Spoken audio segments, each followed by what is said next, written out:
intent oftentimes finds its own level.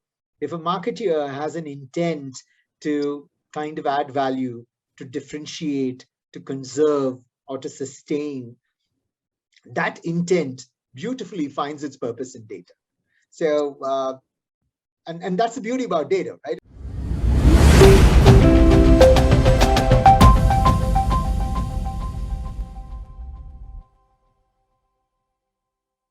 So today we have a very special guest, Mr.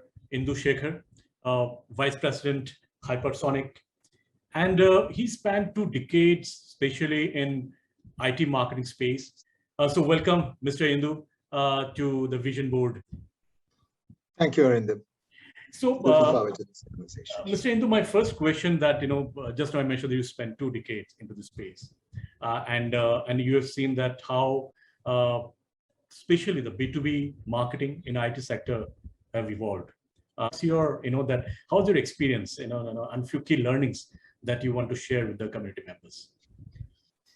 Yeah, I think from a marketing perspective, and incidentally, just in terms of a factual update there, I started my career in Cognizant, went to Infosys, came back to Cognizant, then did my stint at IBM, and then of course a bunch of other things.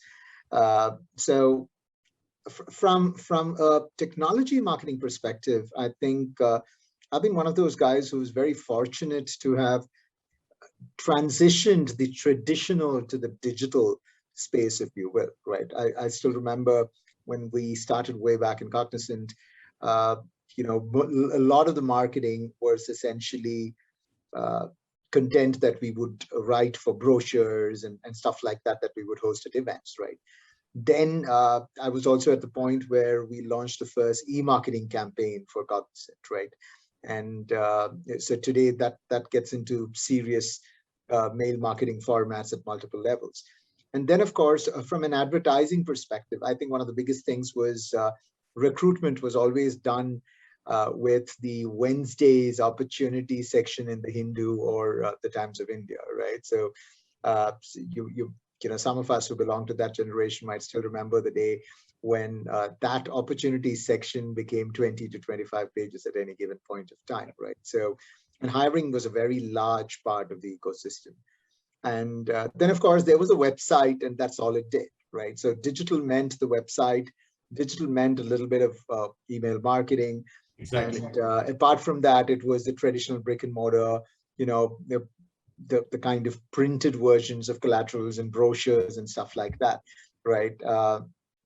So I think that's been the largest evolution of a reduced carbon footprint, if you will, right? Of how the world's significantly migrated into digital as a format. Now that's a bit of a no-brainer, right? You don't need me to say that. So I think one of it might sound kind of skeptical, but I think the biggest transformation that I've seen is on the role of the marketeer, right? So we've had, in a sense, just earlier this week, maybe 3 days ago, I wrote a blog on LinkedIn called the Marketing for the Neanderthals, right? So when you look at it, right? So there was the Neanderthals who still believed that digital didn't really happen, which is why I talked a little caustically about the idea of newsletters and things like that, right? And still printed stuff. But on the other side, we've got people who were never meant to be part of the species called marketing, right? They still belong to a very different DNA strain. And it was kind of unfortunate because there was performance which was expected from marketing, which was seemingly delivered. This entire concept of vanity metrics kind of came into being.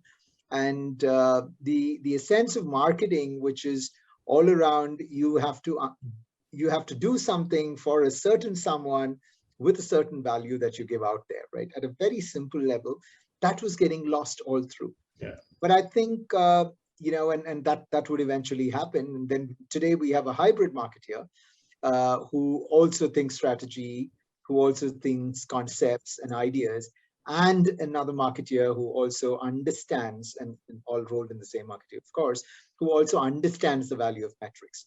But oftentimes, I think it gets to this entire point of the purposes being very, very strong, right? Yes. Yeah. Yesterday, for instance, we all saw the new Cadbury ad that had Exactly. the Everywhere. guy who was dancing, right? Now, which you could certainly say that digital marketing helped that getting more embraced, right?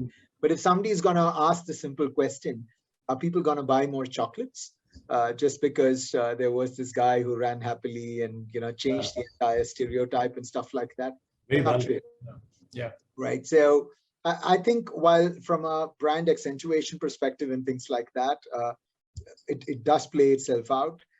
There's also the need to kind of understand and fit into a larger conversation and consequence. So, I can, one point that I find very common that, whatever conversation that you're driving, so all the leaders, they're saying that, so customer, they go through a journey. Your metrics, your acquisitions or demand, that's the bottom, the last part.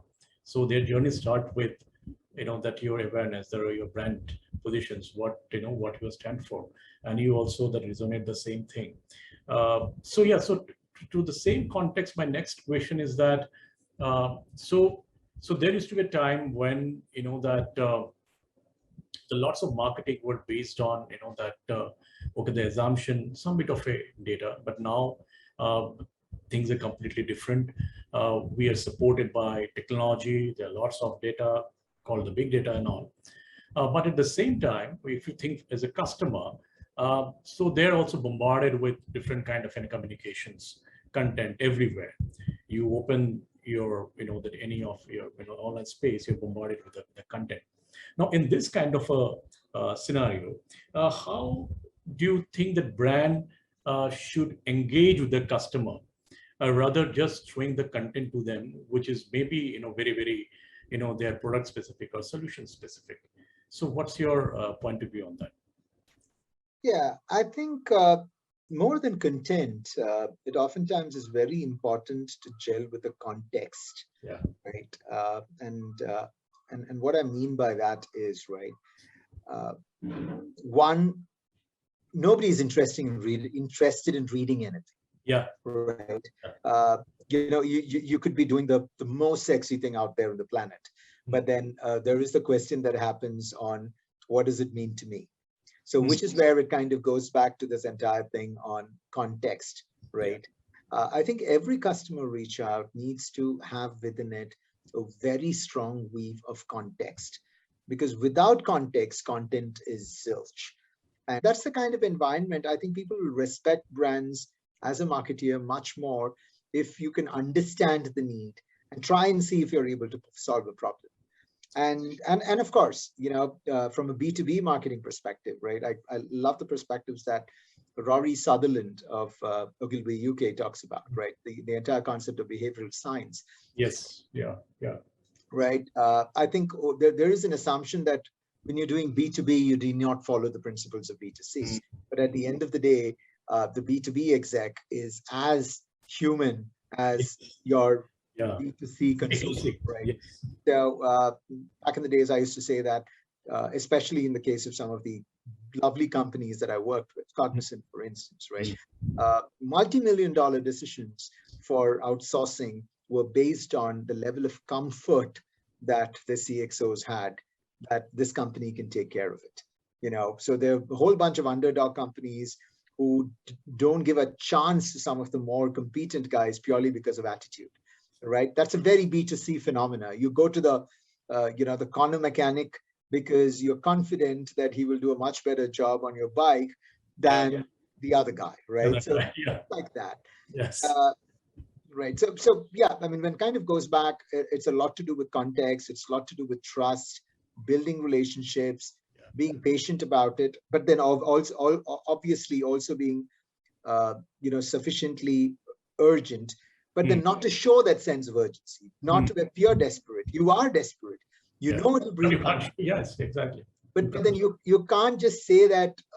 It almost gets to, which is what I said. It gets to the street hawking, beggary on a traffic light, right? I think context gets it much more stronger.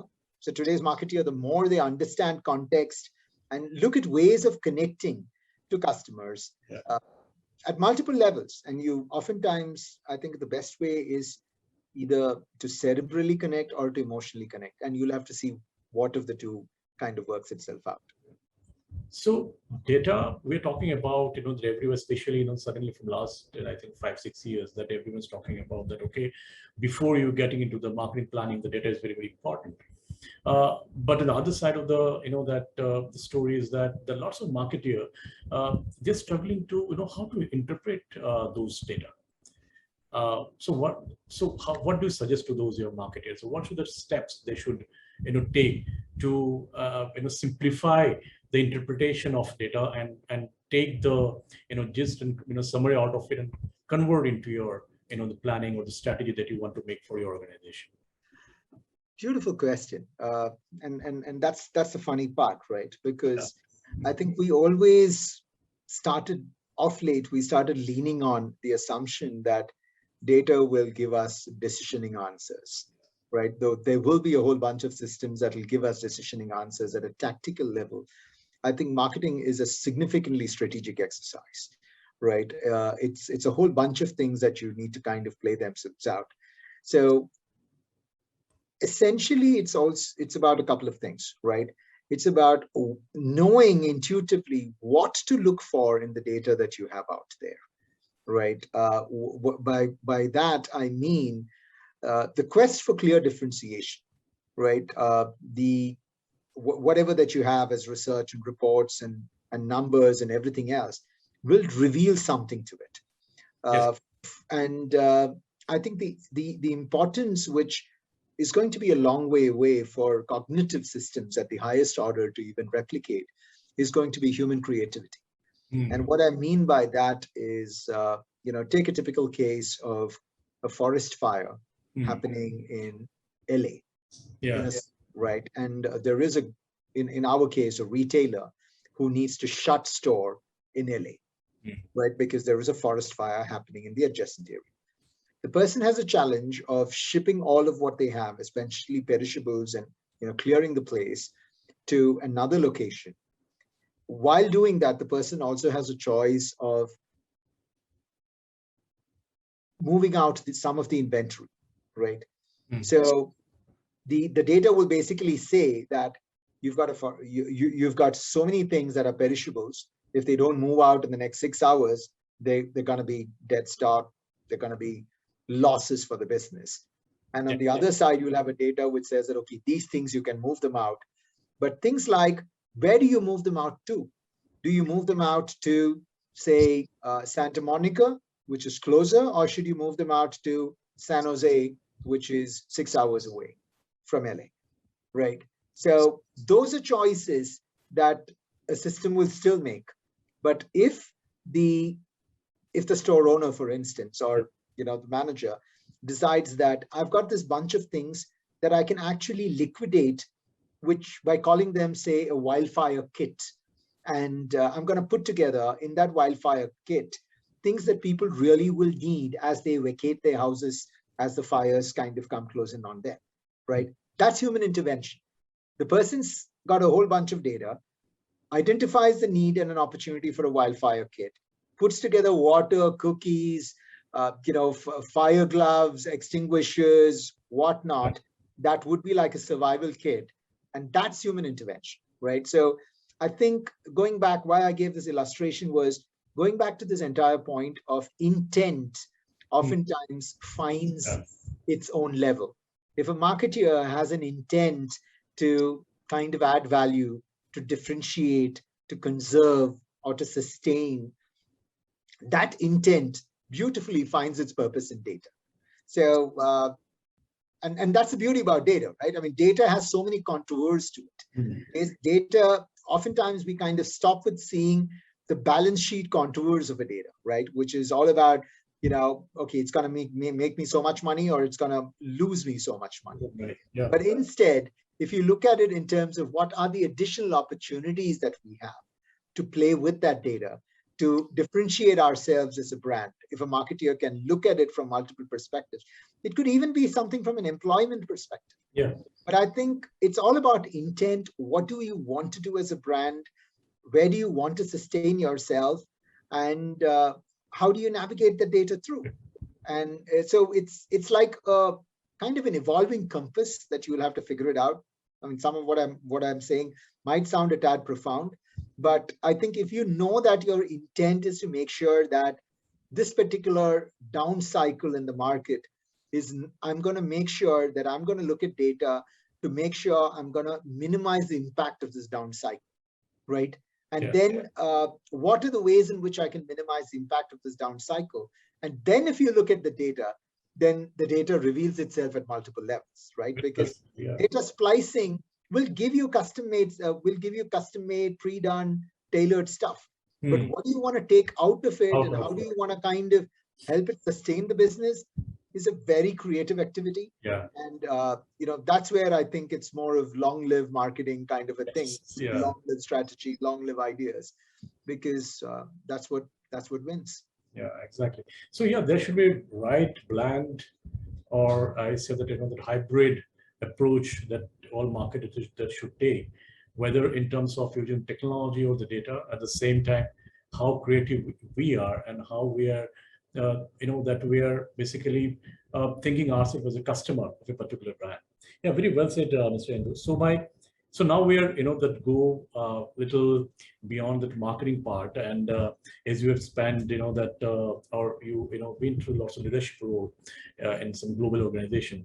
So I want to ask one question that, especially in the current situation, that when all of us are working from home, so when you're in office, there we know that okay, there is a 9 to 6 or maximum 7 to 8 that you are out. So there are huge pressure, practically if you see when you interact, both in sales and marketing, there's a huge pressure, both, from emotional point of view, at the same time, how to balance, especially work life. So as a leader that, so what do you suggest, your peers, especially who has a large team member, how to maintain that emotional quotient of the employees? I just go back to what one of the busiest men in the world have to say about, not about work-life balance, right? But it's about work-life harmony. And I think the more we harmonize these things, right? At the end of the day, work is what gives us the best of best things. Many, many, many years ago, there was a cute little Finding Nemo rendering of Nemo actually saying a bunch of things around the value of work, right? And one of it actually said that, remember that it is work that gives you all those things that you enjoy in life today. And if you don't want to give it back, that sense of love and embrace into your life, then what are you trying to do, types, right? So Bezos, for instance, talks about this whole concept of work-life harmony. I think the more we separate these things, and I'm so glad in a different sense that the world awoke to the concept of this whole work-life divide going off with remote work, post-pandemic, and things like that, right? So the more you harmonize work and life becomes so much more easier. So for instance, if you have a 9 to 5 schedule, you've got to start at 9 and finish at 5, and that's pressure unto itself. If you have a 9 to 9 schedule, making sure that work is what you do, but also what you do around with the many, many other things that you do. I think there is always an opportunity to kind of balance yourself out, right? There was this couple of beautiful posts that I saw.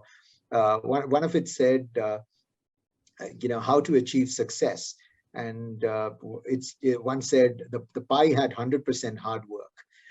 There was another pie that had hard work, that had off time, that had vacation, that had a whole bunch of other things that basically combines many of these things in, right? And so that's oftentimes the best way to do this whole thing up, right? I mean, there are no more 9 to 5 jobs. As you go through life and as you rise up the ranks, you have the responsibility of a lot of people's future in your hands. So oftentimes the CEOs work the hardest, right? And in that sense, the more we appreciate and understand the responsibilities that leaders have on the people who they are expected to kind of serve, right? The entire concept of servant leadership, if you will. I think the there's a lot of duress that goes off, right? I just feel that, many of us have families and whatnot, right? Why that usually doesn't duress us. But then when it comes to the compulsions of work, it tends to duress us. Why so? Right. I think as we kind of balance the two out, life becomes so much more easier. So that's like a philosophical view of things. But I think it essentially gets to this whole point of working on very high levels of productivity, right? Getting yourself, absolutely, getting yourself to a level of competence where you are able to do something far shorter window, in a far shorter window than what you would have otherwise done, right? So accomplishment makes a lot of difference. If you kind of look at the larger picture of how to win the game at a much broader level, then I think things become much more easier. So build competence, focus on what is important, and I think most importantly, build a happy workplace, right? Resonate energy, positive energy with the people around you, with the people working with you, and things like that. And like you said, right, remote has thrown a very different perspective on things. People, humans who are naturally gregarious are suddenly connecting with people on phones or calls or stuff like that, right? Now, how do you keep relationships? And I think, which is the highest order of relationship. I've had the opportunity to have worked with people who I've never met and actually say goodbye to them through that window, right? And I've done the same with a lot of people. And I think the nice part about being remote is the fact that you got to actually work harder to make sure that you establish a connection with the person at the other end. Right? And when you work harder to establish a connection, you become a much better person, right? All of us work harder to be, better partners to whoever in our lives. All of us work harder to be, better team members to whoever we are in our lives. So I think when you work harder, you're conscious, you're building skills that builds camaraderie remotely, then automatically, I'm still looking forward to, for instance, there's this whole bunch of team members who have absolutely enjoyed working with, leaders included, who I've never met. And I'm looking forward to that big hug the day we meet, right? And because you realize that, without actually connecting physically, we build such strong bonds. And I think it's going to be the reverse concept, right? Earlier, we thought that you needed to meet physically to actually build strong bonds. Today, the bonds become even more stronger because they were cemented on this remote relationship. And when done right, I think it's a lot more, it's a lot more sustainable and resilient in the long run.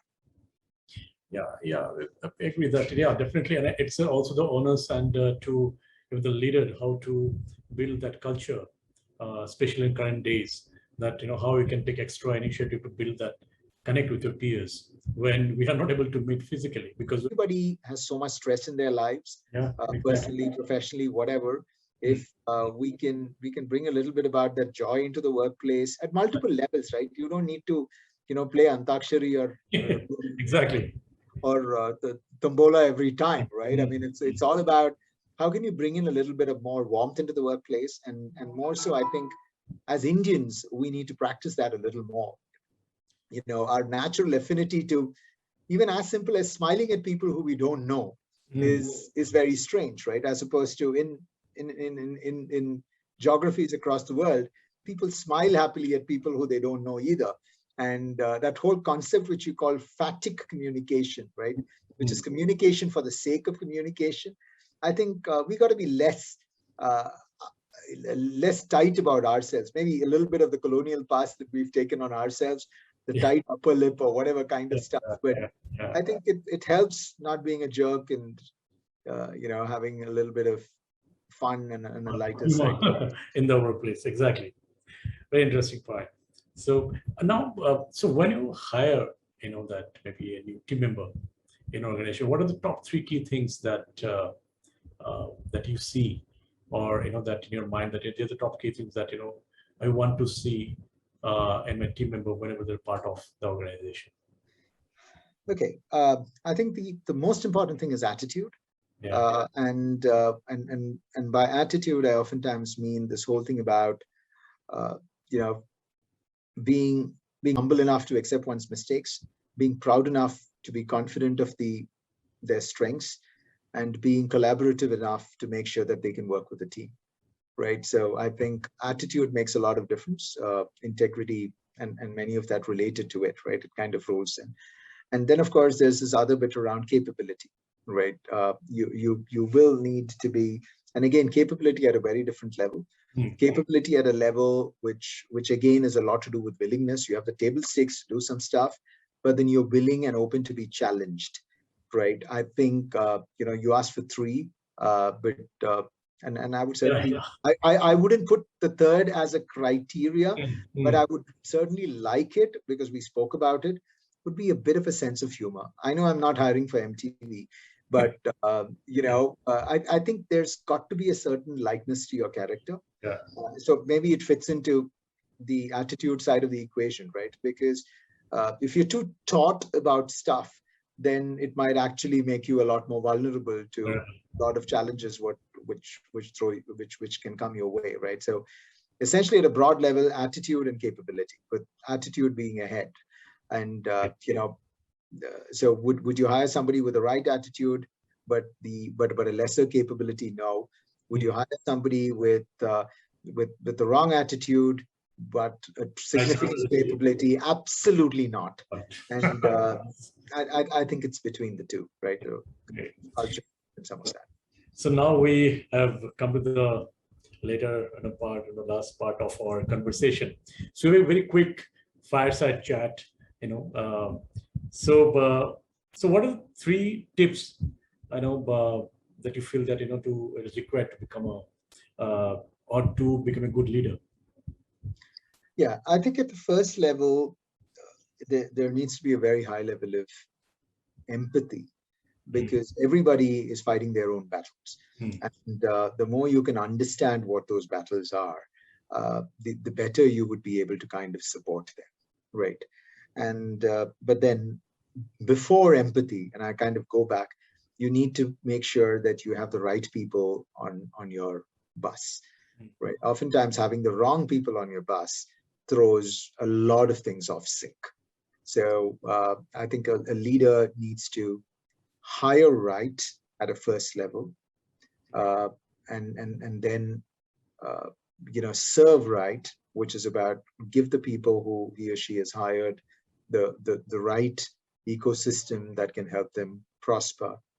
And of course, then it is all about how do you kind of get your people to deliver what is the larger objective of why we all have a job, right? Which is the business need. Yes. Oftentimes there is this huge hiatus that people see between, if the company wants something, but then we want to be doing something and stuff like that. But then, we came in here to help the company, and let's try and figure out what we can do. And there will be challenges everywhere, and you kind of work towards that single cause, right? So those would essentially be the three things, right? You hire right, you serve right, and you service right. Which is all about you service the organization right, whichever function you're in. If you're a CEO, you've got to make sure that you service your customers right, or your partners, your other stakeholders right, and things like that. So at a broad level, I think it just starts with that. Great. My last question of this conversation is that so India now everywhere is startup. That every day we're seeing that a new unicorn is coming up. So what are the top three, that sectors, especially in the startup space, that that you feel that going to change the overall the ecosystem, or take the India to a different level? Okay, I think the usual high boom, FMCG, food delivery, travel, ed tech, and stuff like that apart, right? There's going to be critically a lot of movement in the AI space, if you will. And any startup that exists in the AI space has tremendous opportunity for growth. It was very heartening to see that in yesterday's newspaper where it talked about Jupiter Capital, where I was CMO of the portfolios of companies. has built a 150 million India SaaS startup fund, for instance, right? So I think there's a lot of opportunity in the AI and technology space. So India became shining because of technology, and I think even in the startup space, India will continue to be shining because of technology. As opposed to the usual Turks of the startup ecosystem, who've oftentimes been resident in cab aggregators to food delivery to e-commerce to whatever, right? That being that, I think the real coming of age of India's startup ecosystem would be about when Indian startups are providing outstanding technology solutions to the world, which we actually became famous for till now. But if you kind of interestingly see, the startup ecosystem is not focused so much on that, right? Because that's a more hard fought game. So for instance, it's so beautiful to see that when everybody talks about startups, not many people talk about one of those most beautiful startups in this country, which was Infosys, and the way it was built, right? And the way it's getting built, right? They didn't build Infosys to sell. They didn't build Infosys for valuation. They built Infosys for value. And I think value over valuations, the technology game in the future of anywhere where technology impacts itself, right? I mean, today everything has technology, but I think where there is more deep tech that is happening, there's a lot of exciting stuff that can happen in the Indian startup ecosystem. As someone who has kind of dabbled with many of those sides of the equation as well, I think that would really be the pivot where it all kind of comes back to India, right? Even at Hypersonix, for instance, we have a very significant focus in terms of the quality of data science talent that we have in India. And we're trying to kind of harvest many of those strengths that we have here. And we are excited about many of the innovations that happen from here. Thank you very much to take out your time and share your thought and experience learnings. And I'm sure that our audience, they definitely will learn some key aspects from this overall conversation. Thank you, Arindam. Absolutely enjoyed it. It was a great opportunity for me to process many of these things, and I think your questions helped me think as I spoke and spoke as I thought.